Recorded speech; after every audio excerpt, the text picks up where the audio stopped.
Welcome to a session on Markdown languages in Power Virtual Agents. When we interact with Power Virtual Agents, formatting the displayed text with bold, italics, showing ordered list of information, or displaying tabular data and images elevates the user experience. However, we cannot use the most reliable HTML tags to create the needed textual changes within Power Virtual Agents. As of now, only Markdown language is supported to display textual formatting in Power Virtual Agents. Now, Markdown is a lightweight markup language for creating formatted text which dates back to 2004, and it is being widely used for making formatting changes as well as editing documents and platforms like GitHub. So let's see the basics of working with Markdown language within Power Virtual Agents. So we have created a test bot here, and we'll just go to one of the new topics and create a new topic just to test our Markdown demo basically. And you can see that there is a message node that comes automatically with the new topic. So I'll just go ahead and type in some of the text to which we'll try to apply some kind of default formatting that is allowed within Power Virtual Agents. So we'll just try to set some of the text to bold and a bit of it to italics, and the entire text, let's try to make it an unordered list. So this is the at the most maximum textual formatting that you can actually do within Power Virtual Agents. If you want to test it, we can just go ahead and test the bot. We'll just try to, in order to actually trigger it, we'll need to add a trigger phrase. So the trigger phrase is basically, let's you start a conversation with the bot. So let's try to add a couple of trigger phrases. It's suggested to add at least 5 to 10 so that, you never know like what is the trigger phrase that a particular user is going to actually type in. It can actually vary from user to user. But since we are doing a demo, I'll just add one of the trigger phrase test, and I will just type in the same trigger phrase which will initiate the topic. Now it doesn't show the results because we have not saved the topic. So let's go ahead and save the topic first so that it will actually get reflected when we are testing the bot. So let's go ahead and trigger the bot by entering the trigger phrase, which actually kind of invokes a conversation with the bot, and we can see the formatted text coming in within the chatbot test window. However, beyond this, there is no inherent formatting options available as of now. To extend the formatting options, though we did see like just 3 to 4 options are available within the message node, which we can leverage in Power Virtual Agents. And if you want to add more formatting options, the only option is to call a Power Automate where we can define the markdown text and share back the variable holding the markdown data, which we can actually display using a message box. So what we will do is like we will go ahead and call the Power Automate and accept the markdown variable. So to do that, we'll just go ahead and click on call an action, and we will try to create a Power Automate by clicking on create a flow. Now this will open up the Power Automate window in the next tab, where we can actually define the markdown languages that we want to actually show back in Power Virtual Agents. So we'll go through a few examples, and first and foremost, we'll be going through the heading and paragraph. How we can define the heading levels by and we'll see like how we can actually show that within Power Virtual Agents. Now the first step to do is like we'll just add an action and initialize the variable so that we can define whatever we want to actually hold the markdown language. And I'll just mention the variable name as markdown. And the first example or demo that we are going to try out is how to display a heading and a paragraph. So as to actually show a heading within Power Virtual Agents using Markdown, we can actually define the heading levels by using the hash symbol followed by the text. The number of hashes that is being used will define the size of the heading. So this is more or less equivalent to the H1 to H6 tag that we use in HTML. So I'll just copy the Markdown language that we will try to test out for generating the heading. And followed by that, we will also see how we can actually, kind of define paragraphs. Now to create paragraphs, we will use a blank line to separate one or more text lines basically. So we will just kind of copy, we'll just add a new line here. Now this defines paragraphs basically. A new line will define a paragraph. So we have in effect like two paragraphs being shown here. So let's go ahead and transfer this back by creating an output variable, which we will again, let's probably call it as markdown output. And we will define that to be the variable that which is holding the markdown. We will select it from the dynamic content. Let's go ahead and save it. And once the flow is being saved, it will actually become available in the Power Virtual Agents for being called from there. So yeah, we should have probably renamed it. We'll just go ahead and rename it to Markdown Testing. And let's go ahead and save it one more time. And once it is saved, we will just head back to Power Virtual Agents and try to actually call the recently created Markdown test Power Automate. Yeah, this is the one. And you can see like it is outputting the variable which holds the Markdown language, which we define in Power Automate. And we'll just show a message as well. And we'll define the variable as the message that needs to be shown in the test bot. We'll just go ahead and save it. And once the save is completed, we will try to trigger the bot once again by entering the trigger word. Now we can see that the markdown now has been shown, which shows the headings with varying intensities of heading levels, as well as the paragraph is shown, which we have defined previously by entering a new line character. So the heading levels, as you can see, is though it is shown with varying levels decreasing from downwards. You can see like heading level 5 is actually standing out as a odd heading with not showing the right level. So this is by design, like the 5 hashes doesn't really reflect properly the heading level. So yeah, that is a bit about how to show the headings. Now let's head over to Power Automate, and what we'll do is like now we'll try to see how we can make a text bold.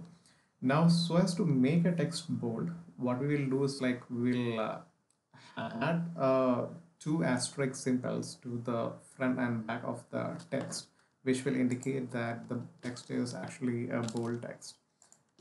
And in case you want to make the text italics, you can just surround the text with a single asterisk.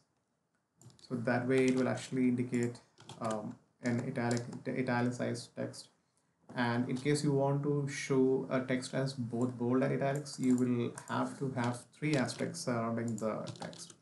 So this way you can actually test out the bold and italics within using the Markdown language. So we'll just quickly go ahead and save it.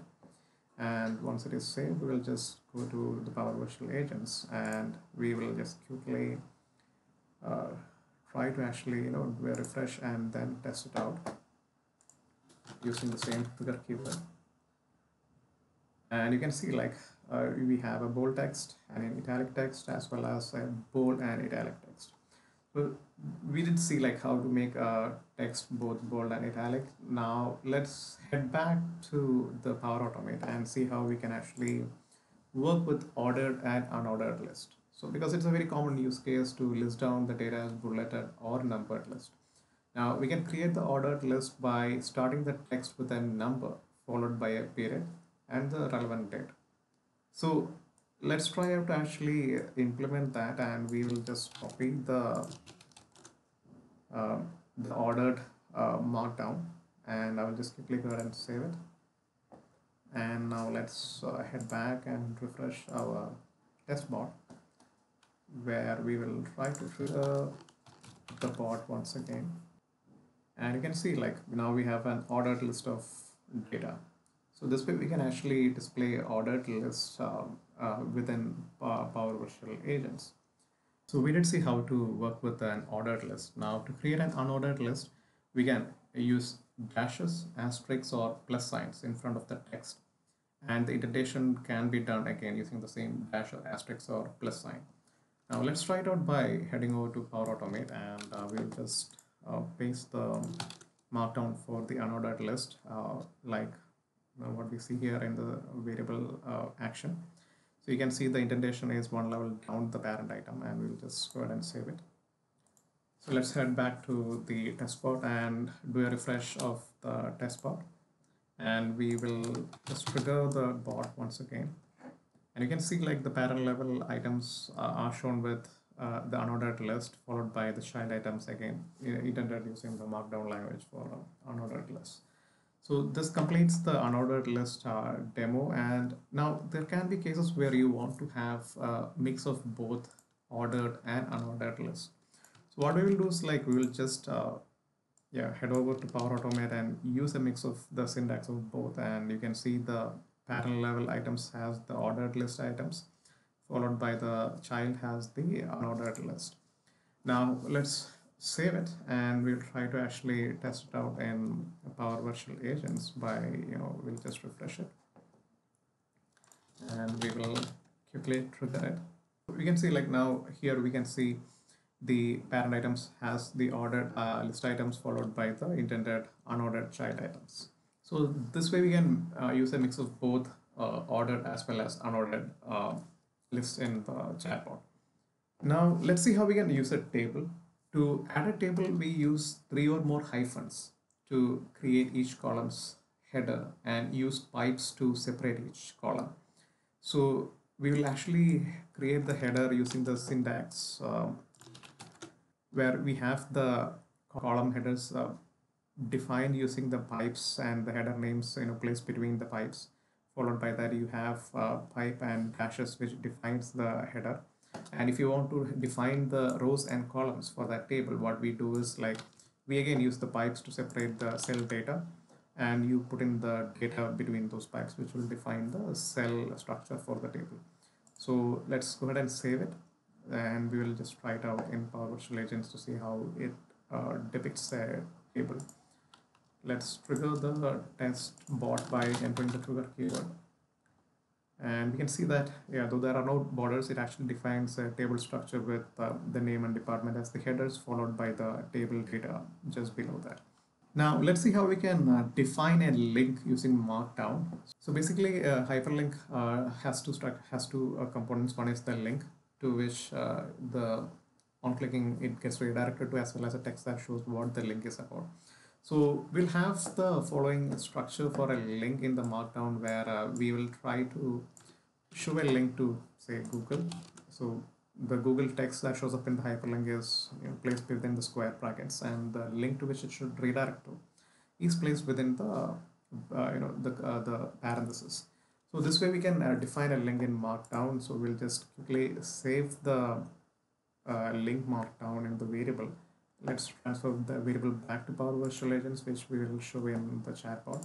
So let's quickly refresh it and trigger the chat. And you can see here we have a link that redirects to Google. Now let's see how we can display an image within Markdown. So as to do that, what we'll do is like we'll head over to the Power Automate and paste the Markdown for an image. So you can see the syntax. The image has a syntax with an exclamation mark in the beginning, followed by the text that actually is kind of the alternate text for the image, which will show up if there is some issue in displaying the image. And I've added the good morning as the alternate text for that image, which is again within the square brackets. And within parentheses, I actually give the link to the image, so that the image will be picked from that link and shown in the Markdown within the Power Virtual Agent. So this is basically the Markdown syntax for displaying an image. We have now saved the Power Automate, and we will now head back to the Power Virtual Agents, do a refresh, and we will trigger the chat by adding the trigger keyword. And as you can see now, there is some issue with the image being displayed, so which is why there is the alternate text being shown right now. I can just type in once again to see if I can trigger it properly. And again, it has the same error. So I'll just do a quick refresh of the test spot, and I'll try to trigger it once again. And there we go. So this time it has actually shown the image properly without any issues. And at the same time, you did see previously, like if there is an issue with the image being rendered, it shows the alternate image of the text. So this way we can actually show an image that is being stored in SharePoint or Azure Blob Storage or anywhere actually within the Markdown language. So we did see how to actually get started with Markdown languages in Power Virtual Agents. So as we can see, like there are some limitations in using Markdown language in Power Virtual Agents. Not all the formatting options are really supported. We can just out of the box do the bold italicizing and kind of use the unordered or ordered list. Apart from that, you don't have the opportunity to actually display images or even tables natively within the Power Virtual Agents. That is why we are leveraging Power Automate to showcase to add the markdown in a variable within Power Automate, and then pass the variable back to Power Virtual Agents, and we just show that using a message box within the chatbot. So that's a bit about Markdown language. We will see more about Markdown languages in an upcoming video.